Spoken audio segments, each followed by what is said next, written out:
নির্বাচন প্রাককালে কেশপুরে তৃণমূলের ভূমিপুত্র প্রার্থী চায়, পোস্টার ঘিরে রাজনৈতিক চর্চা। বিধানসভা নির্বাচনের প্রাককালে কেশপুর বিধানসভা এলাকায় আচমকা পোস্টারে ঘিরে রাজনৈতিক মহলে চাঞ্চল্য ছড়িয়েছে। বিভিন্ন এলাকায় দেওয়ালে সাঁটা পড়েছে পোস্টার। কেশপুরবাসীর একটাই রায়, কেশপুর বিধানসভায় তৃণমূল কংগ্রেসের ভূমিপুত্র প্রার্থী চায়। এই পোস্টারকে ঘিরে রাজনৈতিক উত্তেজনাকে তুঙ্গে উঠেছে। কে বা কারা রাতের অন্ধকারে এই পোস্টারিং করছে তা এখনো স্পষ্ট নয়। তবে ঘটনাকে কেন্দ্র করে শাসক দলের অন্দরে শুরু হয়েছে জল্পনা। কেশপুরের বর্তমান বিধায়ক শিউলি সাহা এই বিষয়ে বলেন, কে বা কারা পোস্টার করছে আমরা জানি না। রাতের অন্ধকারেই পোস্টারিং হয়েছে, তবে এটা বিরোধীদের চক্রান্ত হতে পারে। তৃণমূল কংগ্রেসের প্রার্থী শিউলি সাহা বলে, বিজেপি জিততে পারবে না কেশপুরে, তাই পোস্টার লাগানো হচ্ছে। স্থানীয় বাসিন্দা ও দীর্ঘদিনের তৃণমূল কর্মী জুলফিকার আলী বলেন, কে বা কারা পোস্টার লাগিয়েছে জানি না, তবে আমরাও চাই কেশপুর বিধানসভায় তৃণমূল কংগ্রেসের প্রার্থী হোক স্থানীয় ভূমিপুত্র। এই পোস্টারকে ঘিরে এখন প্রশ্ন উঠছে, তৃণমূল কংগ্রেস কি এবার কেশপুরে প্রার্থী বাছাইয়ের ভূমিপুত্র ফর্মুলায় জোর দেবে, নাকি দলীয় নেতৃত্বের সিদ্ধান্তেই চূড়ান্ত হবে?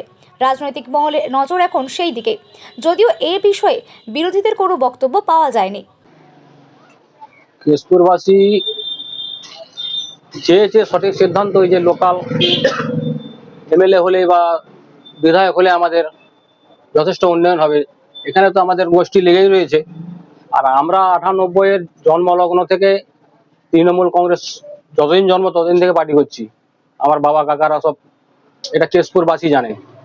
তো আমরাই শিউলি সাহা আমাদের চিনে না এখনো, সেই জন্য লোকাল সিদ্ধান্ত নিয়েছে, যেটা সঠিক সিদ্ধান্ত নিয়েছে। আপনারা কি মনে করছেন যে কারা দিতে পারে? কেশপুরেরই কেউ, জনগণ দিয়েছে নিশ্চয়ই। আপনার নাম?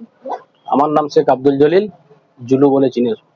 প্রথম কথা, আমি অবিভক্ত মেদিনীপুরের মেয়ে, এটা আমার গর্বের। কে বা কারা এই পোস্টার দিয়েছে আমি জানি না।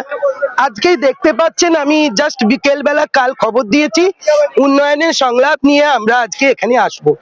জনসমাগম দেখে মানুষ কি চাইছে সেটা আপনি বুঝতে পেরেছেন একজন সাংবাদিক হিসেবে। তবে আমার মনে হয়েছে এটা বিরোধীদের চক্রান্ত। শিউলি সাহা কেশপুরে দুবারের বিধায়ক, আর এবারে দল যদি প্রার্থী করে তাহলে ওদের জেতার যে স্বপ্ন বা ভাবনা বা আশা সেটা আর পূরণ হবে না। শিউলি দাঁড়ালে কঠিন লড়াই ওদের লড়তে হবে, সেটা জেনেই এরা বিরোধীরাই এই চক্রান্ত করেছে। আমি মনে করি তৃণমূল কংগ্রেসের কেউ এ জিনিস করবে না। তারা ডিসিপ্লিন সোলজার, মমতা বন্দ্যোপাধ্যায়, অভিষেক বন্দ্যোপাধ্যায়ের নির্দেশকে মাথায় নিয়ে তারা কাজ করে।